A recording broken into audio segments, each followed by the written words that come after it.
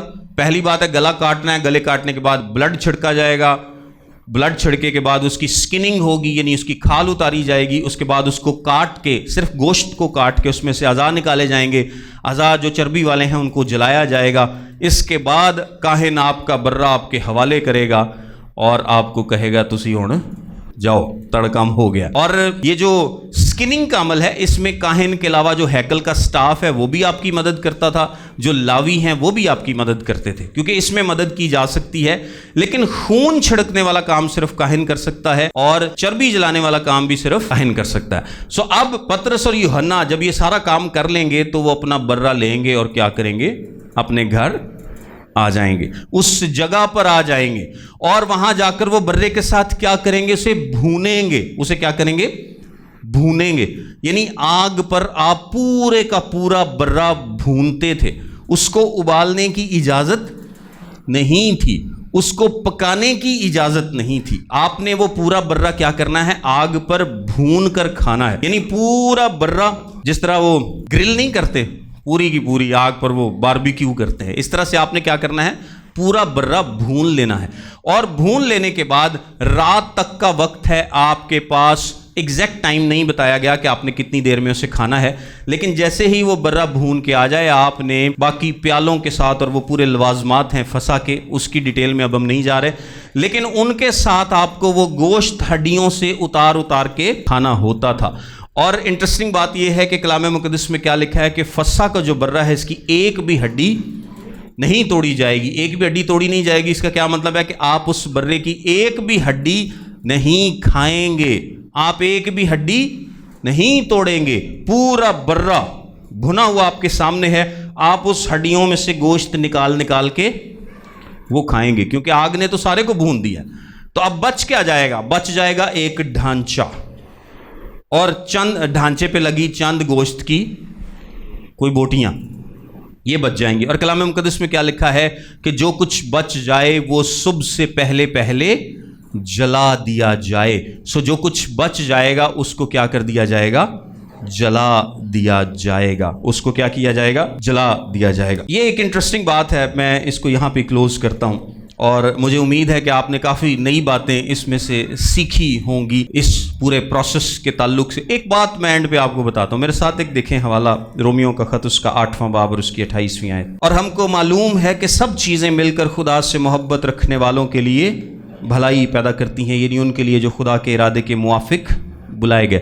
دیکھیں اس پورے واقعے میں ہم ایک چیز سیکھتے ہیں کہ یسوع مسیح کا وہاں سے نکلنا، یہودا اسکریوتی کو نہ بتانا، شاگردوں کا وہاں جانا، وہ ایک شخص گھڑا لیے ہوئے جائے گا، اس کے پیچھے شاگردوں کا جانا، ایگزیکٹلی اس جگہ پر پہنچ جانا، اور پھر یسوع مسیح کا اپنے شاگردوں کے ساتھ وہاں پر عید فصح میں شامل ہونا، وہاں سے گتسمنی اور وہاں سے گرفتاری. تو آپ دیکھیں کہ یہ سارے واقعات آپس میں جڑے ہوئے ہیں، ان کا تال میل ہے، جس طرح سے یہ خدا کی طرف سے پلان کیے گئے ہیں. اور خدا کی پلاننگ سے باہر دنیا میں کچھ نہیں ہوتا. اور یہ آیت میں نے اس لیے آپ کے سامنے پڑھی ہے کیونکہ جو بھی خدا سے محبت رکھتے ہیں، خدا ان کی زندگیوں میں چیزوں کو ایسے ارینج کرتا ہے کہ خدا کی مرضی ان کی زندگی میں پوری ہوتی ہے. یہ جو آپ جاب پر خدا سے دعا کرتے ہیں، اور اس کو ہم بولتے ہیں پروویڈنس. ایک ہوتا ہے میریکل، معجزہ، ایک ہوتا ہے پروویڈنس، یا جو خدا مہیا کرتا ہے. خدا زیادہ کام پروویڈنس کے ذریعے کرتا ہے. پروویڈنس کسے بولتے ہیں؟ پروویڈنس بولتے ہیں کہ جب خدا تمام حالات کو ایسے ارینج کرے کہ آپ کا کام ہو جائے. معجزہ کیا ہے؟ کہ خدا قدرت کو، قانون قدرت کو روک دے اور پھر آپ کا کام ہو جائے. معجزہ بھی ہو سکتا ہے، معجزہ بھی ہو سکتا ہے، اور خدا معجزات بھی کرتا ہے. لیکن خدا زیادہ تر کام کیسے کرتا ہے؟ پروویڈنس کے ذریعے. پروویڈنس کیا ہے؟ آپ کی جاب پر حالات مشکل ہیں تو خدا نے آپ کے باس کے دل کو نرما دیا، آپ کے دشمنوں کے دل کو نرما دیا، آپ کے آس پاس حالات ایسے پیدا کر دیے کہ سب کچھ آپ کے لیے اچھا ہونے لگا. آمین. یہ بیسیکلی خدا کی پروویڈنس ہے. کلام میں لکھا ہے سب چیزیں مل کر خدا سے محبت رکھنے والوں کے لیے بھلائی پیدا کرتی ہیں۔ یوسف کی زندگی میں آپ پروویڈنس کو دیکھتے ہیں کہ ان کے بھائیوں نے کیا کیا، برا سوچا، لیکن خدا نے اس کو اچھائی میں بدل دیا، کنویں میں پھینکا، بیچ دیا، پوتیفار کے گھر جانا، غلاموں کی طرح بیچا جانا، یہ سب کچھ، لیکن خدا نے ان سب سے بھلائی پیدا کی اور اس کو مصر کا وزیر اعظم بنا دیا۔ اور بھی بائبل مقدس میں آپ کو بہت ساری مثالیں ملتی ہیں، آپ کو اپنی زندگی میں بہت ساری مثالیں ملیں گی کہ کس طرح سے خدا نے آپ کے محلے میں لوگوں کے دلوں کو تبدیل کیا، کس طرح سے آپ کے ماں باپ کے دل کو تبدیل کیا، آپ کے بہن بھائیوں کے دل کو تبدیل کیا، آپ کے ارد گرد کے لوگوں کے دلوں کو تبدیل کیا۔ ہزاروں لوگ، ہزاروں سوچیں، ہزاروں دماغ خدا نے تبدیل کر دیے، اور خدا نے ایسا سب کچھ ارینج کیا کہ آپ کے لیے بھلائی پیدا ہونے لگی۔ آمین۔ یہ خدا کا کام ہے جو وہ آپ کی زندگی میں کرتا ہے، یہ وہ اس وقت بھی کرتا تھا، وہ آج بھی کرتا ہے، اور وہ آگے بھی ایسا کرتا رہے گا۔ اور آپ کو کیا کرنا ہے؟ آپ کو صرف اور صرف خدا پر بھروسہ کرنا ہے، اس پر ایمان رکھنا ہے۔ اگر آپ اس پر بھروسہ کریں گے، اس پر ایمان رکھیں گے، تو وہ آپ کی زندگی سے تمام مشکلات کو دور کرنے اور آپ کو اپنی مرضی کے مطابق چلانے اور تمام چیزوں کو ایسے ارینج کرنے کہ آپ کی زندگی میں اس کی مرضی پوری ہو قادر ہے۔ آمین۔ God bless you all.